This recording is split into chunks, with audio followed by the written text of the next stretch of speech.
Snow still covered the ground on March 29, 2014. Michigan was slowly defrosting from one of its harshest winters in recent memory. Lake Superior stayed frozen into mid-May. On this day, WATCO's Grand Elk Railroad was running a Saturday extra to pick up high-priority boxcars from the USG drywall plant in Otsego. The plant is located at the end of a 4-mile industrial spur. The Grand Elk Railroad is a Class 3 regional short line operating in Michigan and Indiana. It's part of WATCO's network of more than 40 short-line railroads across the United States. The Grand Elk operates over 123 miles of track leased from Norfolk Southern, running south from Grand Rapids, Michigan, through Kalamazoo and into Elkhart, Indiana. The northern portion of this route follows the former Pennsylvania Railroad main line between Grand Rapids and Kalamazoo, while the southern segment to Elkhart occupies a former New York Central branch. Since WATCO assumed control, the traffic on the line has grown significantly. Operations began on March 8, 2009. In January 2022, the railroad expanded to Michigan's Upper Peninsula with the addition of the 90-mile Newberry sub. It's our goal to document this line in the near future.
At USG, we watched the crew switch cars for about 30 minutes with the two GP40-2 LW locomotives built in 1974 and 75 for the Canadian National.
This line was once the Kalamazoo, Allegan, and Grand Rapids Railroad, later absorbed into the Lakeshore and Michigan Southern's Grand Rapids Division.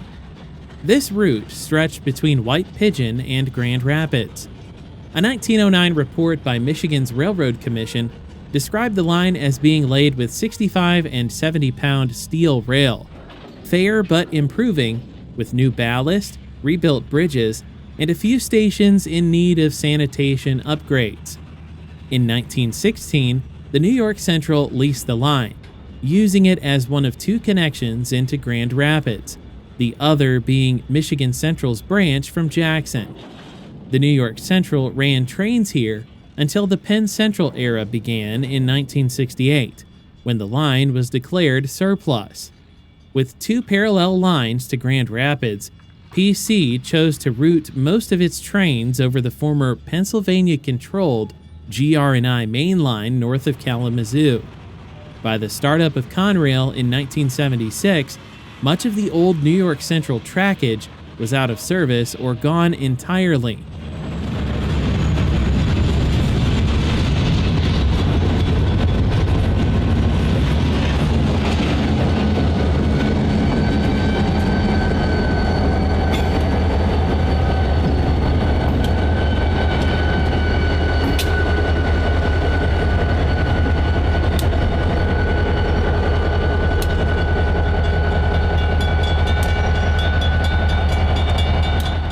With their train assembled, the crew began heading east for Plainwell, intending to return to Grand Rapids once back on the main, but plans quickly changed.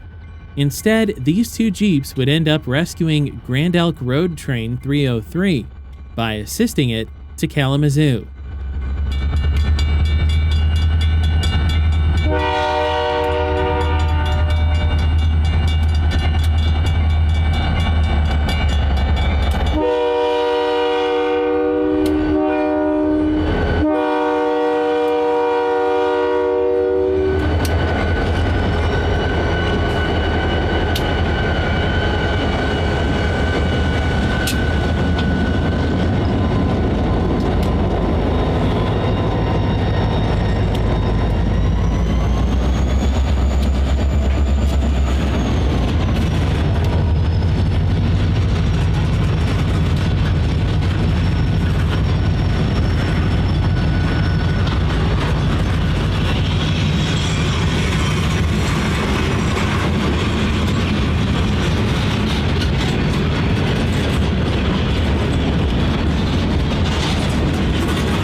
En route to Plainwell, we caught the train at several rural grade crossings.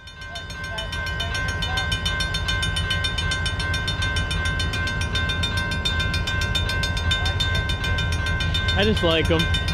Yeah.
In Plainwell, at milepost 66, the crew of GR3 dropped their cars on the branch lead and then ran northbound light to rescue train 303.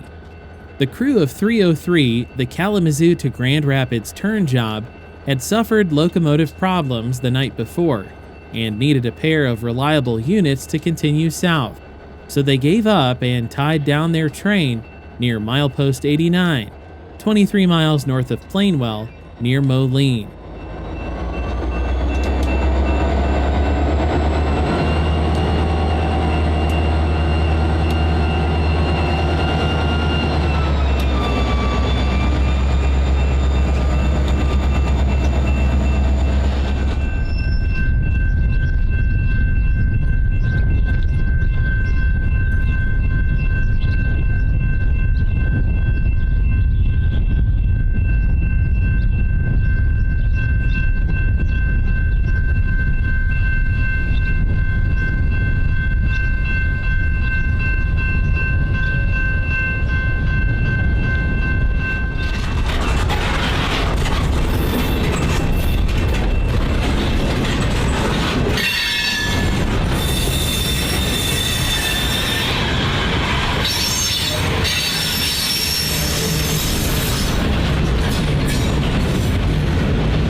Just south of the US 131 overpass at 146th Avenue, we caught the Jeeps on the point of the train, having just tied on.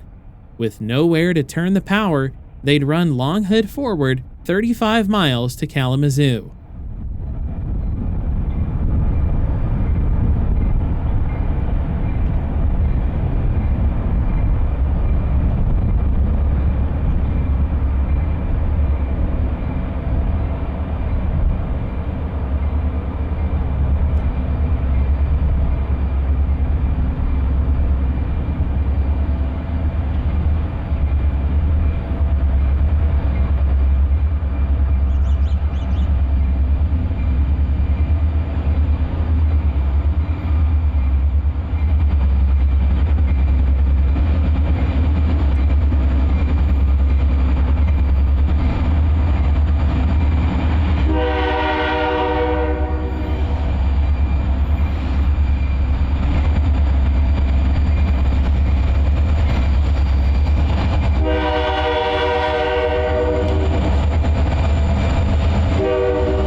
Along the way, the train stopped at Moline to serve Green Valley agriculture, which had just extended its siding in the fall of 2013.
After pulling forward and shoving back onto the outbound cars, the train resumed its southbound journey. We followed 303 through Wayland, Bradley, Shelbyville, Martin, and Plainwell before it reached Kalamazoo.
Moose!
In Kalamazoo, BO Tower was still standing guard over the Amtrak Michigan line. Michigan Central's Botsford or BO Tower opened on October 2nd, 1914. It was named after the Botsford Paper Mill Company, which had laid tracks east of downtown Kalamazoo in 1892. To handle the mill's traffic, Michigan Central built a new yard around 1904, also called Botsford, and that yard is still in operation today. The tower housed a 44-lever interlocking machine that controlled trains of the Grand Trunk Western, New York Central, Pennsylvania Railroad, and even in interurban. Today, those same tracks are used by Amtrak and WATCO's Grand Elk. About a decade ago, WATCO renamed Botsford Yard to Gearhart in honor of a longtime Grand Elk railroader. When this video was recorded, BO Tower was one of only 2 manned interlocking towers left in Michigan, and it was the oldest.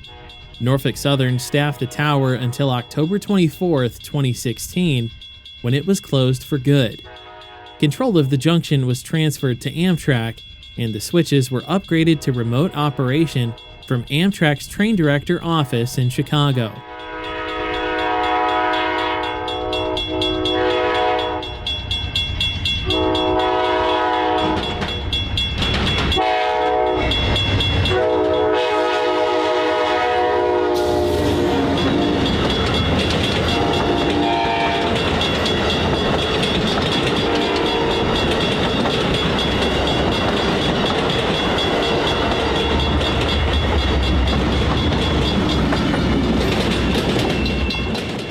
After the closure, there were several efforts to preserve the tower by relocating it.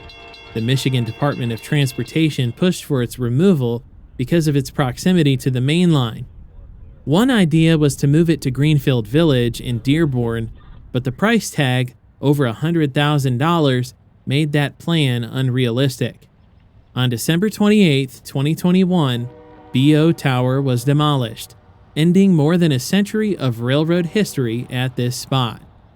Once Amtrak cleared the diamond, Grand Elk 303 rolled across the Michigan line, closing out our chase as the sun set behind the train.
Later that summer, we turned our attention to WATCO's other Michigan short line, the Ann Arbor.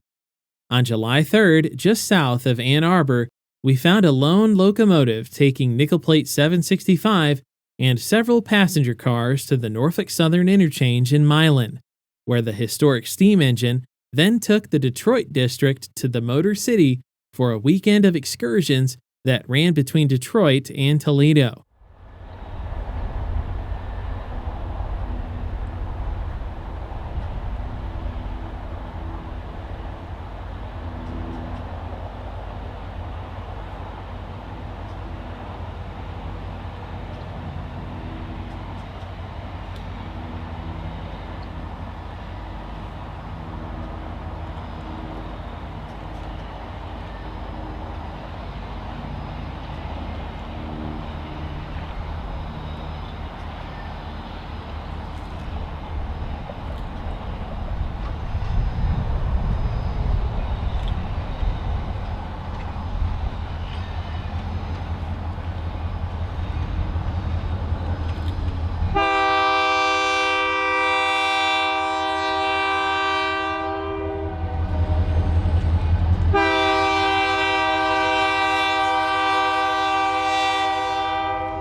At Milan, we saw westbound Canadian Pacific Manifest Train 241, which operates daily on Norfolk Southern's Detroit District via trackage rights between the Detroit River Tunnel and Butler, Indiana.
Once 241 cleared the junction, 765 was permitted to make its move off the Ann Arbor and onto the Detroit district.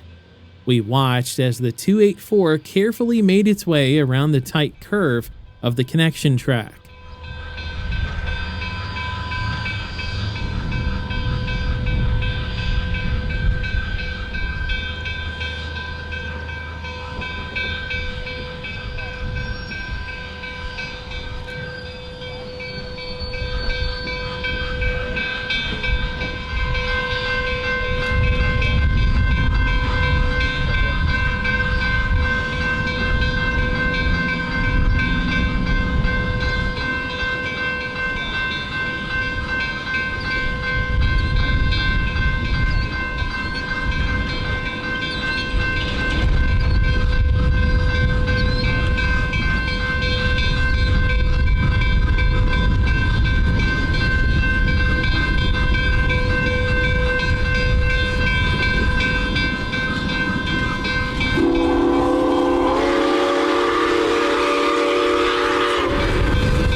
In Romulus, we recorded 765 at 40 miles per hour, en route to Oakwood Yard in Melvindale.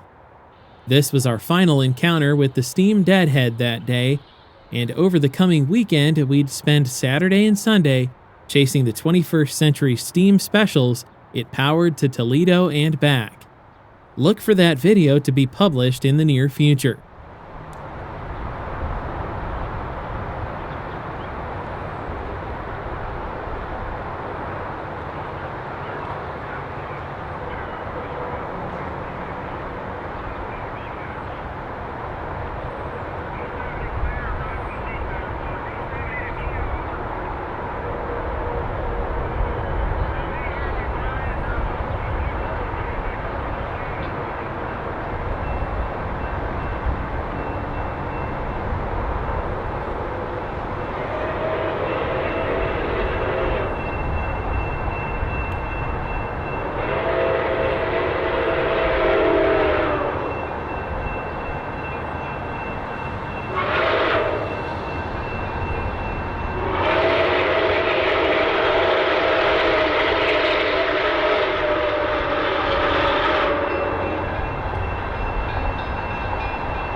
It wasn't until November 8, 2014, that we caught another train on the Ann Arbor Railroad, this time at Pittsfield Junction, just south of Ann Arbor, we watched a Southbound extra pick up high cube boxcars from the Saline branch, which were set out earlier that morning.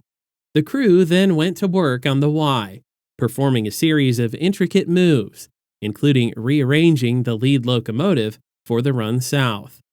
The high cube boxcars, loaded with automotive parts from the Faurecia plant in Saline, were dropped off in Milan. From there, Norfolk Southern's B-70 local picked them up for delivery in Detroit. This daylight move was rare, as the Ann Arbor usually switched the Faurecia plant under the cover of night.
Foretia's Saline plant was opened in 1966 by the Ford Motor Company to replace an older and much smaller facility in Brooklyn, Michigan. Ford sold the Saline interior parts plant to the French company Foretia in 2012, which has not received rail service since January 2015, 2 months after this footage was recorded. The Saline branch dates back to 1870 and was built by the Detroit, Hillsdale, and Southwestern. Completed in 1871, it became a reality thanks to lobbying by State Representative Henry Waldron, who also served as the railroad's first president. A timetable from 1874 shows 4 daily passenger trains, 2 in each direction, with 1 carrying mail. Waldron died in 1880, and a nearby village was later named in his honor.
In 1881, the Detroit, Hillsdale, and Southwestern was absorbed by the Lakeshore and Michigan Southern, which had been under New York Central's control since 1877. The New York Central ran the line into the 20th century, serving several important customers, like the Peninsular Portland Cement Company in Cement City. Founded in 1889, the cement plant opened 10 years later along Goose Lake and was the first in the world to be fully powered by electricity. For more than 60 years, it covered the area in cement dust before closing in 1961, leaving over 100 workers unemployed. The site sat idle until it was cleared in the early 90s, but redevelopment never happened and the land remains vacant today.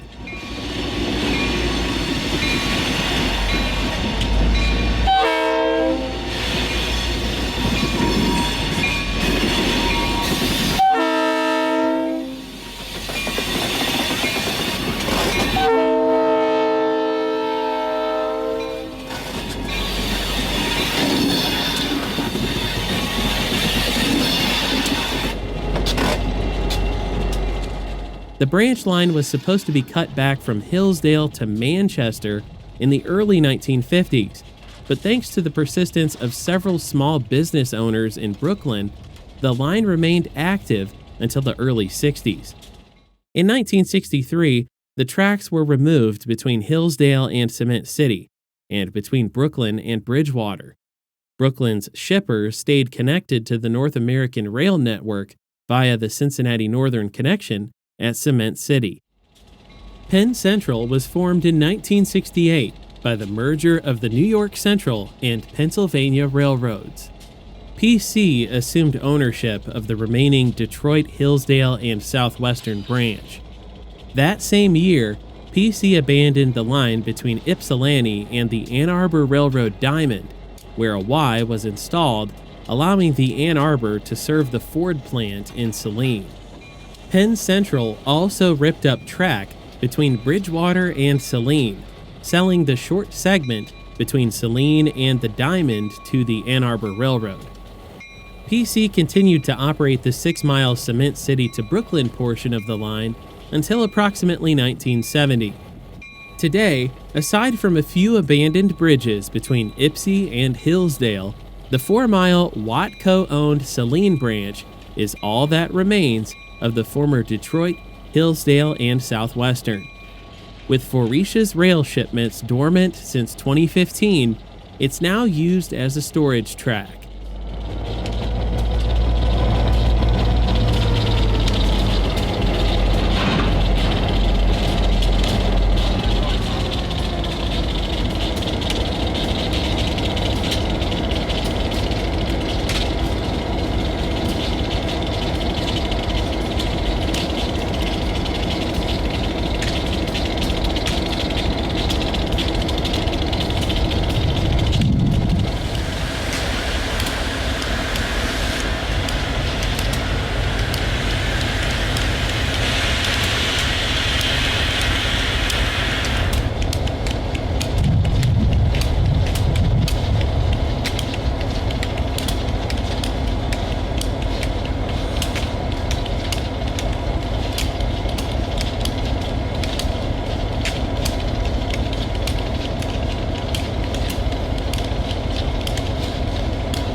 Thank you for watching Delay in Block Productions.